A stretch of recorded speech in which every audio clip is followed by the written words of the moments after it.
This is Being Awesome with Rob Springer.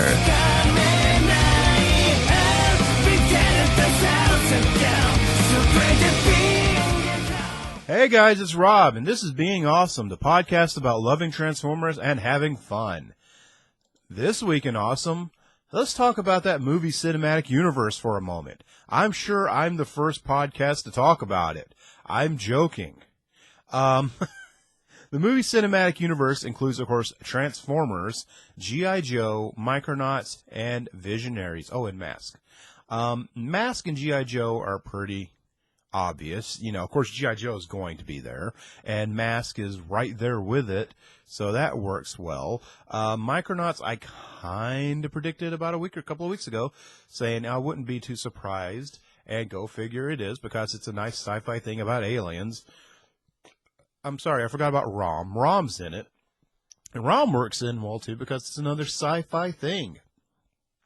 My only one that confuses me is Visionaries, because while Don talks about it a lot on RFC proper, I think he's the only person I ever heard talk about Visionaries in the past 30 years. I don't remember it being that big of a hit. So obviously I'm wrong, because enough people thought it was strong enough to include into this big multi-billion-dollar venture. But I'm not sure how it would fit in. So I'm kind of see how it works out, I guess.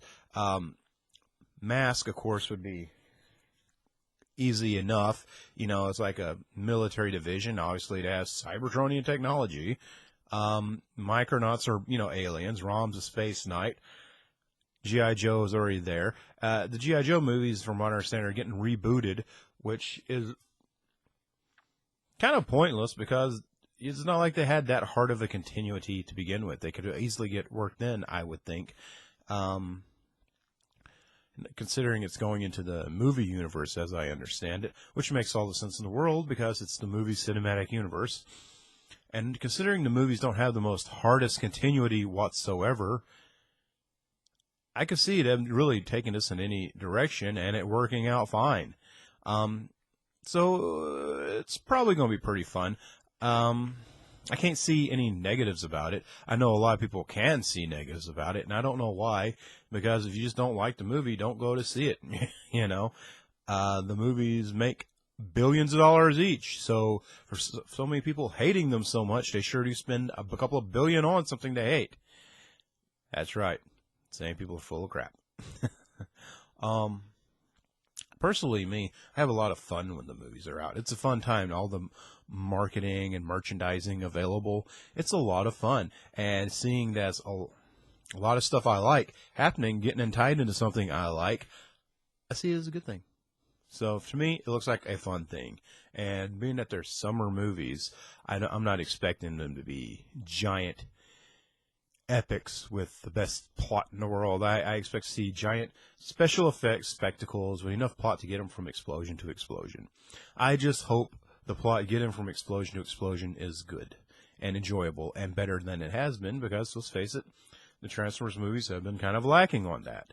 So I'm hoping with this new writer's room that's tightened up a little.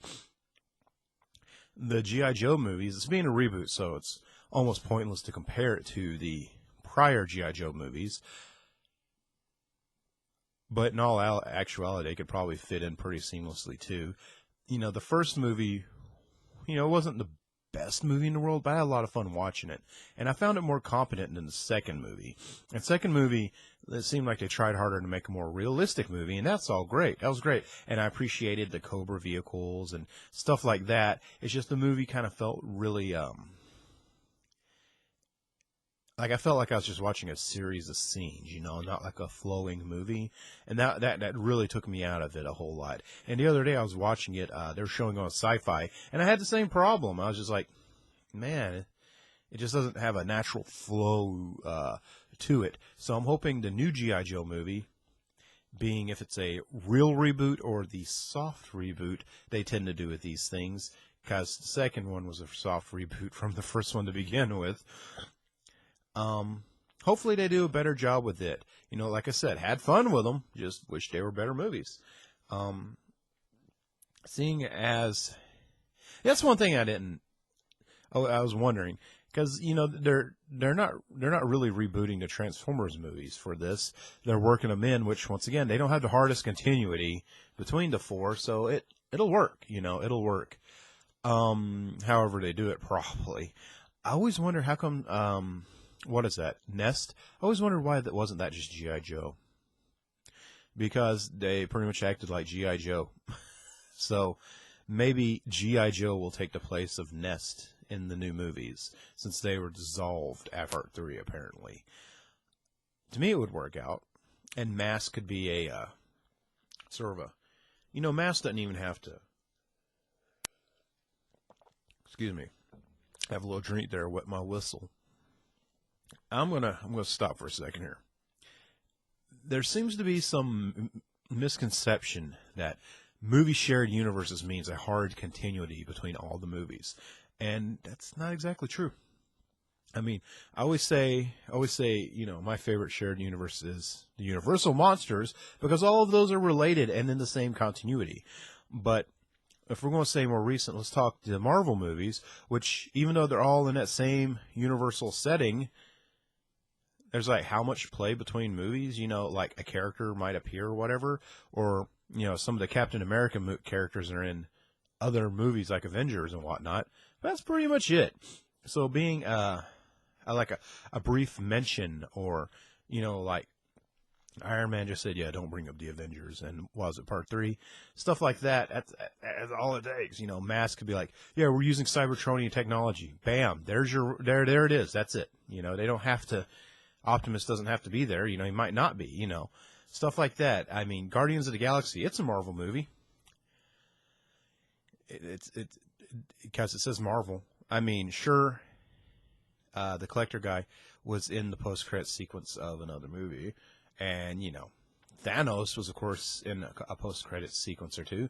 Like, here's Avengers 3. Here's Thanos eating a corn dog. Oh, and he looks at this guy. And he's in Guardians of the Galaxy. What's he doing there? He's just kind of sitting there being a jerk.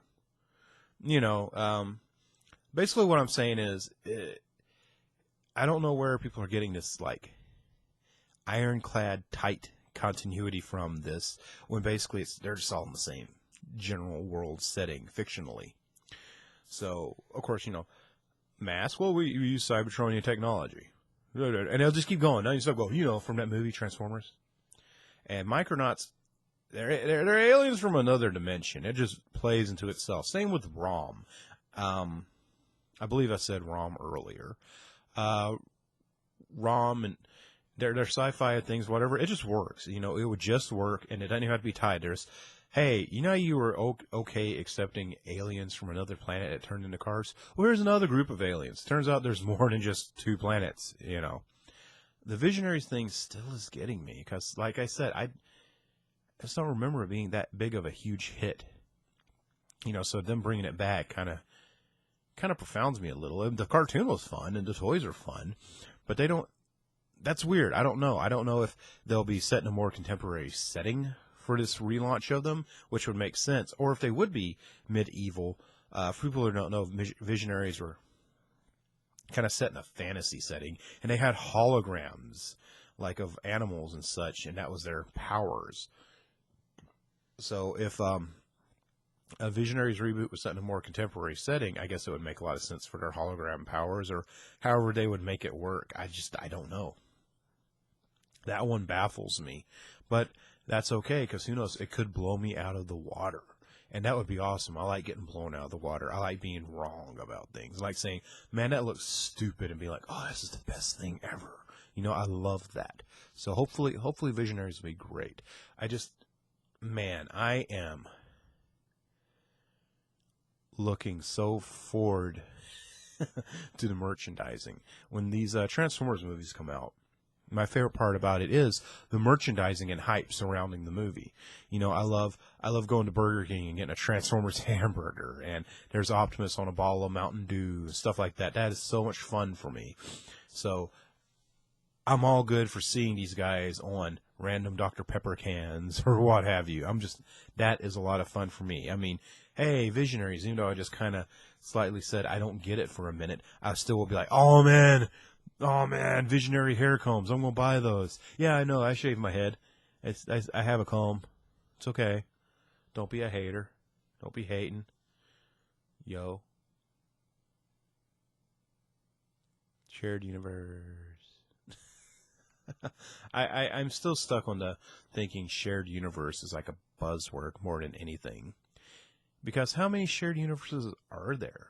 You know what I mean? There's so many movies that are linked to other movies, and they don't make that big of a deal of it. So I wonder when this is going to go away, and we're just going to be like, oh yeah, that's the same setting, isn't it? Okay. Jack Ryan. Oh yeah, Hunt for Red October. Okay.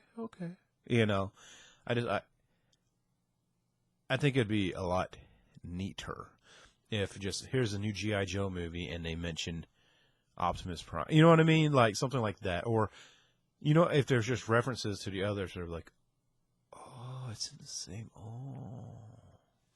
But who knows? Who knows? But I'm looking forward to this because these are the kind of things that just, when they just go balls to the wall crazy with things like this, that's when fun things happen. And we can say the Transformers movies blow chunks and they're horrible, but we're still there opening weekend watching them, you know. And you got it in your living room, that DVD or Blu-ray just sitting there on the shelf. You know you bought it. So we're going to be there. But yeah, that's my kind of not very clear thoughts on the whole. You know, I was thinking about this. This is actually, when we say the aligned continuity, that's Prime, that's Rid, and they tell me those video games and books are part of it. Hasbro, with their aligned continuity, were trying to basically make one general setting for all their IP, and that's kind of what they were going for. Guys who were all at that Rick Alvarez panel, he said so, and you know, when you look at like that one unit E thing and all that, that's what they were doing. They were making obviously a shared setting for all their fictional properties. You know, in the 80s, all the Hasbro cartoons that were made by Sunbow or Marvel Studios, what have you, they were all generally in the same fictional setting. So it's not too surprising they don't want to do this. And, you know, of course, the line didn't work out. But it looks like they're spending a whole hell of amount of money making this cinematic universe work out. So basically, it looks like they're trying to do Aligned again with a bigger budget.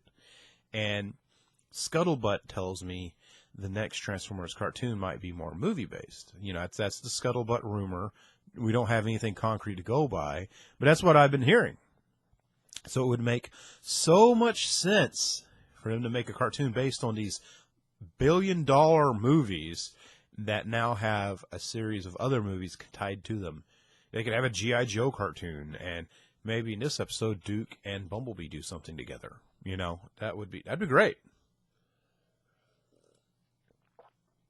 So I'm remaining optimistic, and I'm looking forward to seeing what the future brings us.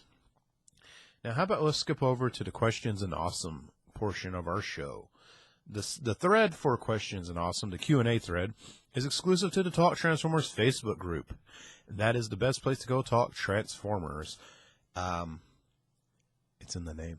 If you go to Facebook and you know you have an account, search up Talk Transformers and join and have a good time talking. I'm actually fixing to post another thread soon, so if you got your questions or general comments, it's a good time to start asking them. This week's comes from James Gautier again, or Gautier. He tried to explain to me how to say it in a text, and I'm just a horrible friend. But James goes on to ask, what in the 30 years of storytelling since G1 do you like or dislike that's become canon? Few examples. Bay movies made Sideswipe a sword fighter, which carried over to Devastation and other media. Movies, Prime, Robots in Disguise have made Optimus more of a spiritual leader instead of John Wayne type. Animated RC had her swords carry over to IDW and Generation 1 toy. Or Generations toy, excuse me, I misread it. James, that's a pretty awesome question, because it's one of those things.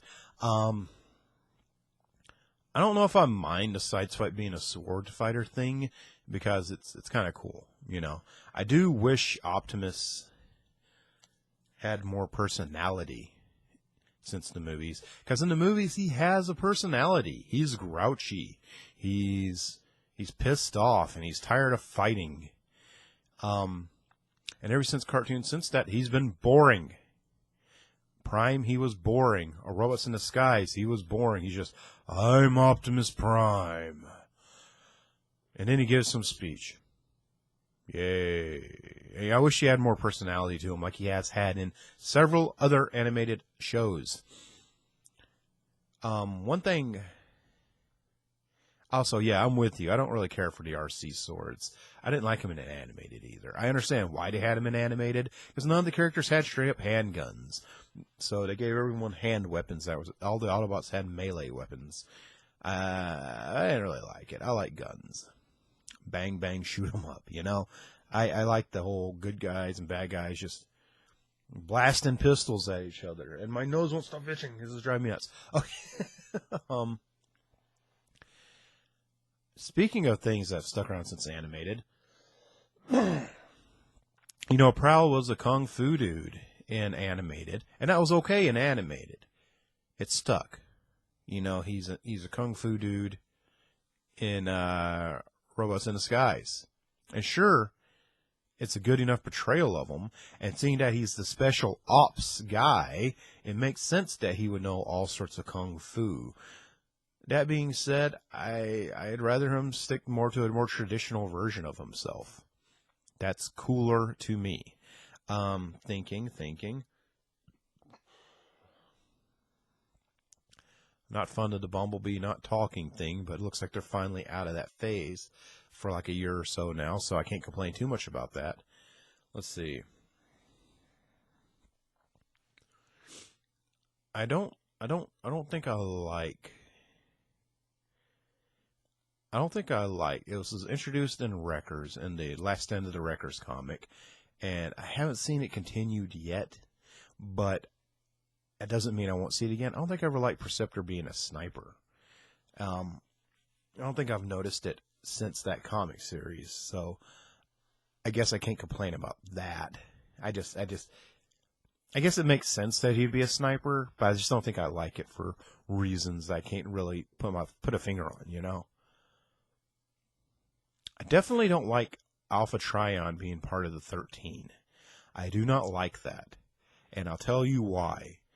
In the old cartoon, Alpha Trion was this old man who fought in the original wars prior to the Autobot Decepticon War, and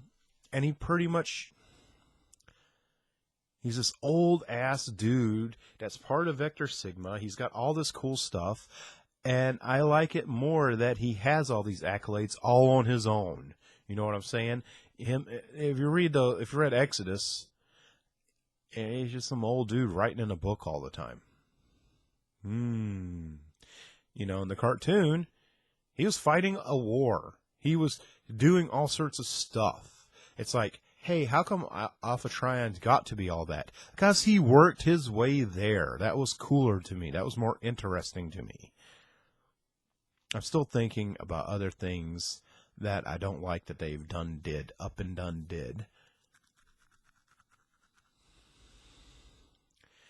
I don't think I like Trypticon being the nemesis. That so far has been in Prime, and I think, was it War for Cybertron?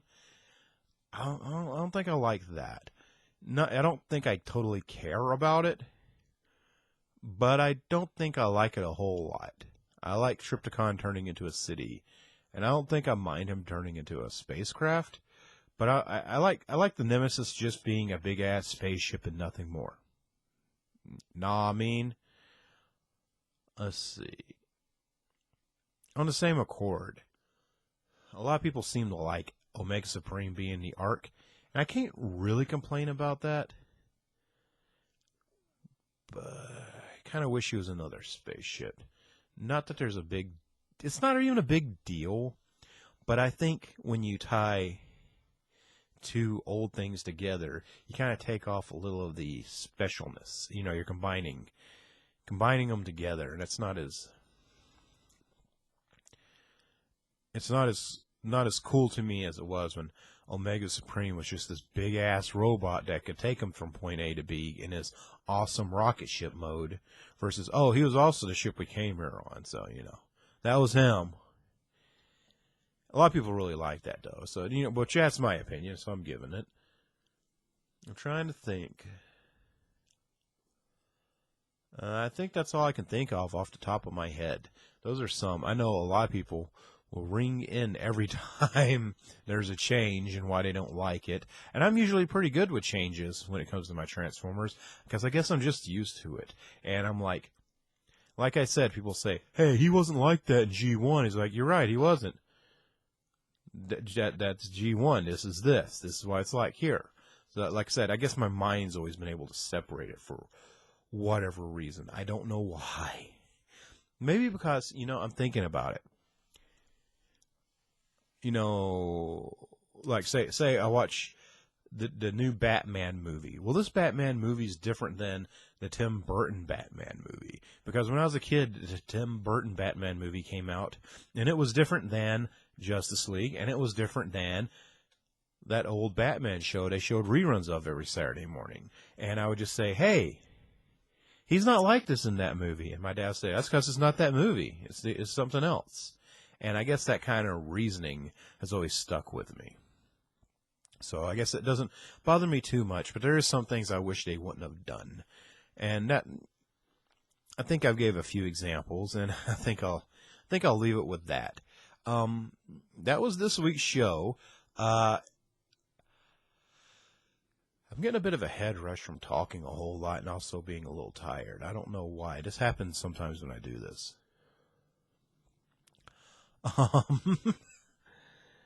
Oh, I'm scratching back in my head. As everyone knows who watches the video version of the show, and whoever's met me in real life, I shave my head.